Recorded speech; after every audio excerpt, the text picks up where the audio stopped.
जैसा कि आप जानते ही हैं, मैंने कुछ बातें जो हमें दिल्ली की बातें की, अब हम केंद्र की राजनीति पर, जो सेंट्रल राष्ट्रीय राजनीति की बात करते हैं। तो जर्नैल सिंह साहब, अभी पंजाब का इलेक्शन आने वाला है, गोवा का इलेक्शन आने वाला है और गुजरात भी ज़्यादा दूर नहीं है। तो इन 3 राज्यों में, यूपी की भी हम बात करना चाहेंगे, इन 3-4 राज्यों में अब आम आदमी पार्टी की क्या भूमिका होगी?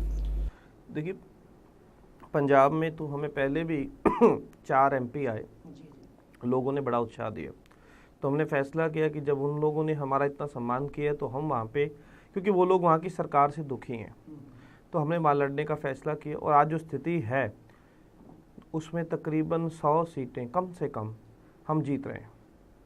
और पंजाब में लोग अकालियों से दुखी हो चुके हैं। मैं अकालियों न कह के बादल की ये कहूँगा, क्योंकि अकाली कभी एक अच्छी पार्टी भी थी, कभी उसने पंजाब के लिए लड़ाई भी लड़ी है और उसमें कई अच्छे नेता भी रहे, ऐसा नहीं। लेकिन आज वहाँ एक परिवार का कब्जा है, परिवार की पार्टी बन गई और उसने जो हालात किए हैं, जो नशे का भी उड़ता पंजाब वाला सिचुएशन जो आई, बड़ी शर्म आई। आज पंजाब में मकबूलपुरा जैसी जगह है, जैसे विडो कॉलोनी 1984 के पीड़ितों की बसी है, वहाँ पे जिन लोगों ने नशे में जिनके पिता मर गए उनकी कॉलोनी बस गई विधवाओं की। वहाँ पे मैं खुद फतू ढींगा गाँव में गया, वहाँ एक लड़के ने हाथ जोड़े कि भाई हमें चिट्टे से बचाओ। मैंने कहा चिट्टा क्या? सिंथेटिक ड्रग्स, हीरोइन, स्मैक, ऐसे नशे। उसने बोला मेरे गांव में 3 मेरे दोस्त 1 महीने में मर गए सिंथेटिक ड्रग्स से, तो मैं चौथे की अर्थी को कंधा नहीं दे सकता। ये हालात पंजाब के बना दिए इन लोगों ने। तो वहाँ पे विक्रमजीत सिंह मजीठिया 6000 करोड़ की ड्रग्स रैकेट में खुद मोदी की सरकार के इन्फोर्समेंट डायरेक्टोरेट ने उनकी पूछताछ शुरू की थी। लेकिन बाद में जब ये होगा कि दोनों मिलके लड़ेंगे, तो उन्होंने वो जो उनके अफसर थे जो उनकी जांच कर रहे थे उनको कलकत्ता ट्रांसफ़र कर दिया। तो ये हालात इन लोगों को बना दी। किसान खुदकुशी कर रहा है। कभी पंजाब का किसान खुदकुशी नहीं करता था, अब खुदकुशी करने पे बेचारा मजबूर हो गया। आज कैंसर की ट्रेन वहाँ से बीकानेर की तरफ जाती है इलाज कराने के लिए। आप इलाज कराने के लिए कैंसर का एक हॉस्पिटल तक नहीं खोल चुके। आपके पंजाब की ऑर्बिट बसें जो हैं बादल साहब की, वो तो फ़ायदे में आ गई, लोगों को चाहे नीचे दे देती हैं, और जो पंजाब की ट्रांसपोर्ट थी वो डाउन हो गई। आपने सारा कब्जा करना शुरू कर, रेता बजरी तक जो है, बदरपुर जो कहते हैं, वो भी आपने कब्जे में कर ली। तो लोग दुखी हो गए आपसे। और उधर कांग्रेस, लोगों ने देखा ही है, चाहे पंजाब के पानी का मसला हो तो कांग्रेस ने फंसाया, चंडीगढ़ का मसला हो तो कांग्रेस ने फंसाया। वो सारे आपस में स्कैम करते हैं, मिलके करते हैं। सिटी सेंटर स्कैम में अमरिंदर सिंह फंसे। अब दोनों का समझौता हो गया। कैप्टन अमरिंदर सिंह बादल के खिलाफ नहीं बोलते, बादल कैप्टन के खिलाफ नहीं बोलता, तो पंजाब का सुधार कहाँ से होगा? जो पहले नंबर का सूबा था, स्टेट था, आज 23वें नंबर का सूबा बन गया। तो लोग उससे निजात चाहते हैं। पुलिस का हाल ये है, जिस पे मर्जी पर्चा दिला दो। किसी की डिस्प्यूटेड प्रॉपर्टी है, अगर उस पर उसको दबाव डलाना है तो वहाँ पे एक हीरोइन रखवा के उसको कह दिया भाई तेरे पे एक केस डल गया, अपना वो छोड़ दे। तो ये होता है और ये हालात है। लोग दुखी हो चुके हैं और उन हालात में उनको आम आदमी पार्टी की विकल्प नज़र आ रही है और उनको लग रहा है कि एक सही राजनीति एक लोग करना चाहते हैं ईमानदारी के साथ।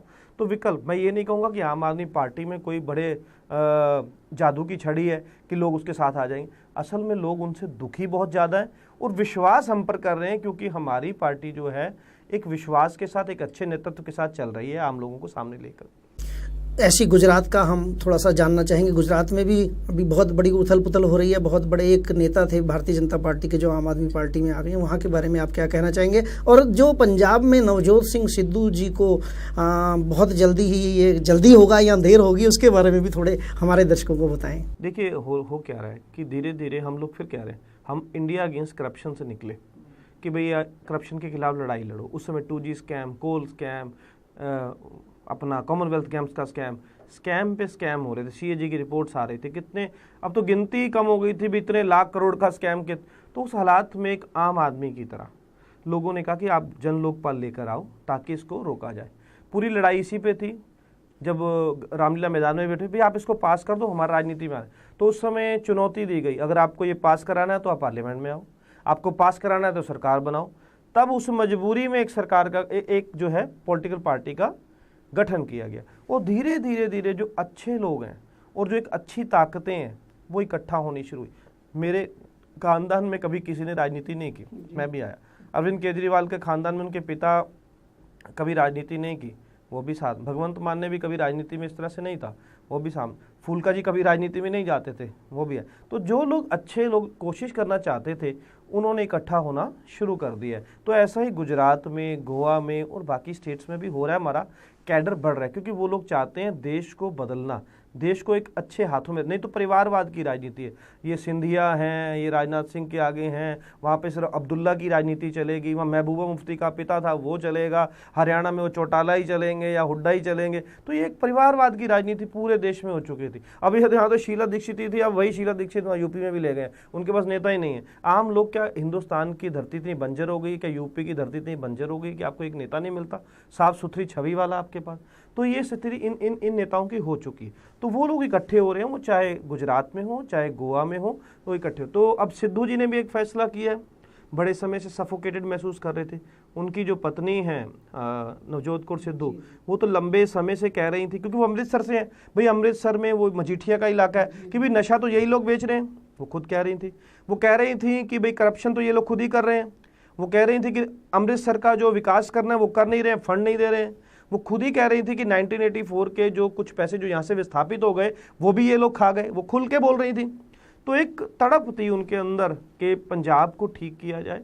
आज पंजाब उस स्थिति में है कि जहाँ 1,35,000 करोड़ का कर्जा पंजाब के सिर पे है। पंजाब दिवालिया हुआ पड़ा है, पैसे देने को नहीं है। कभी टीचर पिटते हैं, कभी नर्सें पिटती हैं, क्यों? क्योंकि वो कहते हैं हमें पक्का करो, नौकरी दो, तो वो होता है। तो ये हालात में तो उन ताकतों ने इकट्ठा होना शुरू किया है जो पंजाब को इस स्थिति से बचाना चाहते हैं। तो ऐसे में सिद्धू जी ने अगर ये फैसला किया है तो स्वागत करते हैं। अंत में मैं केवल इतना ही आपसे कहना चाहूँगा, दिल्ली में जैसा कि लोगों ने माना था कि आम आदमी पार्टी में अच्छे लोगों को या आम लोगों को टिकट दिया जाएगा, लेकिन ऐसा नहीं हुआ। तो क्या पंजाब में या गुजरात में या पूना में, गोवा में और जगहों पर भी वही खेल तो नहीं होगा कि भाई अच्छे पैसे वाले लोगों को ही टिकट दिया जाएगा और जान पहचान के लोगों को टिकट दिया जाएगा? ऐसा तो कुछ होने वाला नहीं है पंजाब में। मैं आपसे फिर कह देता हूँ, मैं तो पहले आपके इस आरोप से बिल्कुल सहमत नहीं हूँ। दिल्ली के अंदर भी अगर हमारे 70 टिकटें थी, मेरे ख्याल से 70 में से 67 हमारे जीते हैं, और शायद 67 में से मुझे लगता है 60 के ऊपर ही लोग पहली बार इलेक्शन लड़े हुए होंगे, जीत के आए होंगे आम आदमी पार्टी से। आप मुझे बता दीजिए हमारी पार्टी में कौन से लोग हैं जो पहले कभी एमएलए रहे, जिनके खानदान में राजनीति रही? कोई एक आध को छोड़ के। लेकिन सब शक्तिशाली थे सर। शक्तिशाली? हम आपको शक्तिशाली नजर आते हैं? जी, आप तो सर बहुत शक्तिशाली थे। आपने तो पी चिदम्बरम जैसे गृह मंत्री के कहने का मतलब ये है कि हमने उसमें नहीं, ऐसा नहीं है। मैं फिर बता देता हूँ कि हमने कोशिश वही की है, उसके भी कोई काबिलियत हो, एक तो उसके ऊपर कोई आरोप ना हो, वो दागी ना हो।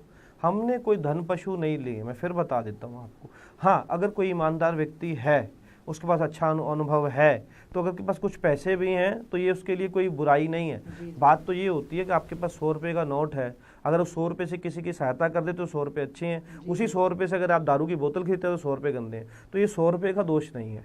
तो इसलिए नहीं, ये केवल ये इसलिए मैं कहना चाह रहा हूँ कि राजनीति में जो पैसे का दुरुपयोग है। पंजाब में भी आपसे इतना ही कह देता हूँ कि पंजाब के अंदर भी तकरीबन 90% या 95% नए चेहरे होंगे, और वो चेहरे होंगे जिन्होंने पार्टी के लिए काम किया है।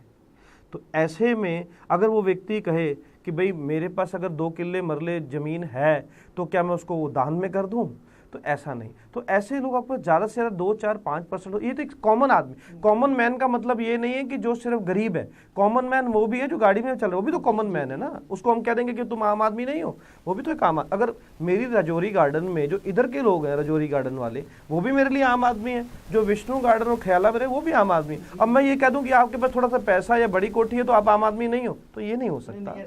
जर्नैल सिंह जी, केवल ये इतने इसलिए मैं आपसे निवेदन कर रहा हूँ कि क्या जो दुरुपयोग है पैसे का राजनीति में, कहा जाता है कि भाई केंद्र की सरकार ने 40,000 करोड़ रुपया लगा दिया, दूसरों ने 20,000 करोड़ रुपया लगा दिया, तीसरे ने 10,000 करोड़ रुपया लगा दिया। तो ये जो 10,000 करोड़ रुपया या 40,000 करोड़ रुपया लगेगा, जैसा कि आपने पहले ही बोला था, यहाँ अडानी या अंबानी का ही लगेगा, तो फिर लोग उन्हीं के लिए काम करेंगे ना। इसलिए हम जनता जानना चाहती है कि इस प्रकार का पैसा तो कहीं नहीं लगने वाला। मैं इसको रोकने का आपको उपाय बता देता हूँ। मैं एक पत्रकार के तौर पर चुनाव आयोग को कवर करता रहा हूँ। चुनाव आयोग के पास एक प्रस्ताव पेंडिंग है जिसको हम इलेक्शन की स्टेट फंडिंग का प्रस्ताव कहते हैं कि जो इलेक्शन है उसकी स्टेट फंडिंग करेगा, कोई भी उम्मीदवार या पार्टी अपना पैसा नहीं लगाएगी। हम बार बार कहते हैं कि किसी भी पॉलिटिकल पार्टी को जो फंडिंग होगी उसका बताओ आप, तो बीजेपी, कांग्रेस और सब कहते हैं हम नहीं बताएंगे, हमारे पास पैसा कहाँ से आ रहा है। हम कह रहे हैं हम बताएंगे, तो आप उसकी पारदर्शिता लाइए। पहले तो कौन आपको पैसा दे रहा है, वो कह रहे हैं ये आरटीआई से बाहर रखो जी, ये आरटीआई में नहीं आना चाहिए, कहाँ से पैसा। हम तो कह रहे खुद हमारा तो सब ऑनलाइन है, ये देख लो भाई कहाँ से पैसा आ रहा है, कौन दे रहा है, किसी ने 1 रुपया दिया कि 2 रुपये दिए। तो मैं फिर कहता हूँ स्टेट फंडिंग का होना चाहिए, लेकिन वो व्यक्ति एक पैसा ना खर्च करे, तभी तो कोई एक आम व्यक्ति या कोई प्रोफेशनल, कोई डॉक्टर या कोई इंजीनियर वो इस राजनीति में आना चाहेगा। नहीं तो वो व्यक्ति कैसे आएगा। मैं फिर वही कह रहा हूँ, स्टेट फंडिंग का एक अच्छा तरीका होना चाहिए। दूसरा, पॉलिटिकल पार्टी को फंडिंग कहाँ से आ रही है ये पारदर्शी होना चाहिए। किसी उम्मीदवार को कहाँ से फंडिंग आ रही है ये पारदर्शी। तीसरी बात, जब इलेक्शन होता है तो जो इलेक्शन के इकोनॉमिक ऑब्जर्वर होते हैं कि कौन कितने पैसे लगा रहा है, वो सख्ती तो इलेक्शन कमीशन को करनी पड़ेगी। उसको बिल्कुल, अगर यहाँ पे 25 लाख रुपए की लिमिट है तो सख्ती से होना चाहिए कि 25 लाख से 24 लाख तक तो ठीक है, ऊपर जा रहे हो तो कैंसिल। आप 2 लोगों का कैंसिल कीजिए, आप देखो सब लाइन पे आएंगे। होता क्या है जी, पुलिस को पैसा खिलाया जाता है और लोगों को पैसा खिलाया जाता है कि मैं जो मर्जी करूंगा तो चुप करके बैठे रहना, उसकी रिपोर्ट नहीं देनी है। वो सच्चाई है, वो कई गुना पैसा खर्च करते हैं। इसमें सच्चाई, मेरे यहाँ जब इलेक्शन हुआ खुलेआम कुकर बांटे जा रहे थे, खुलेआम कंबल बांटे जा रहे थे, खुलेआम स्कूटियां बांटी जा रही, एलसीडी खुलेआम। दिल्ली सिख गुरुद्वारा प्रबंधक कमेटी की टीचरें बकायदा सरकारी दफ्तर में बैठ के लाइनें लगी हुई थी, वो उनके कार्ड बनाए, तुमको ये मिल गया, ये मिल गया, अब जीतने के बाद ये देंगे। तो उस समय इलेक्शन कमीशन कहाँ सोया हुआ था जब करोड़ों रुपया खर्च हो रहा था। तो ये तो आप ईमानदारी इलेक्शन कमीशन के उन अफसरों पर भी होनी चाहिए, सख्ती होनी चाहिए। जिस दिन अगर आप एक व्यक्ति बहुत कम खर्च पे इलेक्शन जीतेगा तो उसका ध्यान ये नहीं होगा मुझे अगला इलेक्शन लड़ना है, पैसे कमाऊं या करूं, तो वो बड़ी ईमानदारी के साथ इस पे ध्यान देगा कि मुझे लोगों की सहायता कैसे करनी है, उनका काम कैसे करना है। आपका जरनैल सिंह जी बहुत बहुत धन्यवाद। हम आपके आभारी हैं कि आपने अपने इतने कीमती समय से हमें थोड़ा सा समय दिया। अंत में केवल हम A1 न्यूज़ की तरफ से आपका यहाँ पर आने पर आपका सम्मान करना चाहते हैं और हमारा सारा स्टाफ आपका सम्मान करेगा। इसके अलावा हम आपसे निवेदन करना चाहेंगे कि अंत में हमारा जो यूथ है, हमारी यंग जनरेशन है, कि वो कैसे आकर्षित हो राजनीति में आने के लिए, क्योंकि वो तो आना ही नहीं चाहते, वो कहते हैं राजनीति गंद है। तो आपने बहुत अच्छी अच्छी बातें कही हैं, कोई ऐसा संदेश जिससे कि वो लोग जो देश की सेवा करना चाहते हैं ईमानदारी से, वो राजनीति में आए, आप क्या कहना चाहेंगे अंत में आपका संदेश? देखिए मुझे एक बात याद आती है, मैं खुद राजनीति में नहीं आना चाहता था। मुझे अरविंद केजरीवाल ने 2013 में भी कहा कि राजनीति में आओ, मैंने कहा मैं नहीं आना चाहता। लेकिन मुझे एक बड़ी साखी याद आती है, गुरु अंगद देव जी की जब परीक्षा ली गुरु नानक साहब ने, तो एक परीक्षा लेते हुए गंदगी जो बिल्कुल कीचड़ था उसमें अपना पानी का कटोरा फेंक दिया और कहा कि इसको निकाल के लाओ। पहले अपने बेटों से भी कहा, उन्होंने कहा एक कटोरा ही तो है, दूसरा ले लो, इतनी गंदगी में चला गया अब क्या छोड़ो। तो गुरु अंगद देव जी को कहा, उन्होंने कहा मैं लेके आता हूँ। वो गंदगी में गए और वहाँ से उठा के ले आए, तो उस कटोरे को साफ किया। तो वो ये देखना चाहते थे कि ये क्या उन गरीब लोगों की भी सुन सकता है, क्या उस गंदगी में घुस के उस चीज़ को निकाल के बाहर आ भी सकता है। अगर राजनीति में अगर आप आओगे ही नहीं तो इस सिस्टम को साफ आप कैसे करोगे। बिना बाहर से कुछ भी कह देना वो आसान है, मैंने पत्रकार के तौर पे बहुत कुछ कहा लिखा, लेकिन आज आके मैं अंतिम बात कहता हूँ, हमने 1984 को जेनोसाइड कहने का और उसके खिलाफ निंदा करने का प्रस्ताव 30 साल बाद पास किया, और मैंने, अगर मैं एमएलए नहीं होता तो कैसे पास कराता। दूसरा, पंजाबी लैंग्वेज को हमने हर स्कूल में लागू करने का फैसला कराया, कहाँ से कराते। बाबा बंदा सिंह बहादुर के नाम पर बारापुला वो उधर होना चाहिए था, वो हम कहाँ से करवाते। हम जो कुछ फैसले जो करवा पाते हैं जब हम राजनीति के अंदर आते हैं तभी करवा पाते हैं, नहीं तो फिर बाहर से वो मुश्किल हो जाते हैं। तो फिर वही लोग राज करेंगे जैसे लोग राज करें। तो राज के खिलाफ, गलत राज के खिलाफ गुरु नानक साहब ने बाबर के खिलाफ भी आवाज़ उठाई, औरंगजेब के खिलाफ भी गुरु गोबिंद सिंह ने आवाज़ उठाई, हमने अंग्रेजों के खिलाफ भी आवाज़ उठाई। क्यों? क्योंकि किसी का राज गलत सहना भी पाप है। तो गलत राज को सहना पाप है तो आपको उसमें आना भी पड़ेगा। हालांकि मैं खुद अपने आप को राजनीति में अनफिट समझता रहा हूँ, क्योंकि मेरा जो स्वभाव है, जो मेरा दृष्टिकोण है वो अलग था। लेकिन कुछ काम अगर आपको जो करवाने हैं जनता के लिए, आपको सहना भी पड़ेगा और उसमें आना भी पड़ेगा। तो जरनैल सिंह जी, एक आखिरी टीस मन में जो रहती है हमेशा, वो जरूर आपसे कहना चाहूँगा एक पत्रकार होने के नाते। जब हम लोग पहले थे, चाहे शीला दीक्षित की भ्रष्टाचार वाली सरकार थी, तो हम किसी समय भी विधानसभा में जा सकते थे।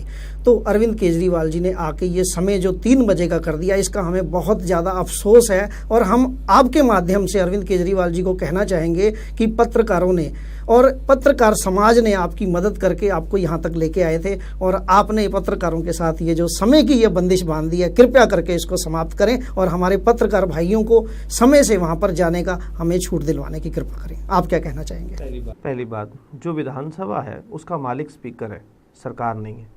अरविंद केजरीवाल भी वहाँ पे एक विधायक के तौर पर है। सेक्रेटेरिएट का मालिक अरविंद केजरीवाल है, लेकिन विधानसभा का मालिक स्पीकर है। सेक्रेटेरिएट की बात ही कर रहा हूँ। सेक्रेटेरिएट में, जहाँ तक सेक्रेटेरिएट की मसला है जो आपने कहा है, एक पत्रकार के तौर पे मेरा मानना है कि पत्रकार को आने जाने की छूट होनी चाहिए, स्वतंत्रता होनी चाहिए, क्योंकि एक चेक एंड बैलेंस होता है। अगर आप कुछ गलत नहीं कर रहे हैं तो आपको रोकने की आवश्यकता नहीं होनी चाहिए। तो मैं इस विषय के ऊपर जरूर अपनी पार्टी के अंदर जो लोग उसको मीडिया मैनेजमेंट कर रहे हैं उनसे बात करूंगा। आपका बहुत बहुत धन्यवाद, और हम आपका शुक्रगुजार हैं। और अभी हमारा स्टाफ आपको पूरा सम्मान यहाँ पर बुके देके भेंट करेगा। आप 2 मिनट का समय दें। आपका यहाँ पर आने का बहुत बहुत धन्यवाद। ये कार्यक्रम एक मुलाकात चरणजीत सिंह के साथ ऐसे ही चलता रहेगा, और हम जनता से जुड़े हुए मुद्दे और पत्रकारों से जुड़े हुए मुद्दे और सभी से जुड़े हुए मुद्दे, एक आम आदमी से जुड़े हुए मुद्दे, साधारण नागरिक से जुड़े हुए मुद्दे यहाँ पर पेश करेंगे, और आपके सवालों के जवाब हम अपने नेताओं से लेंगे। प्रोग्राम के लिए आने के लिए आपका बहुत बहुत धन्यवाद, और आपका कार्यक्रम देखने के लिए बहुत बहुत धन्यवाद। नमस्कार।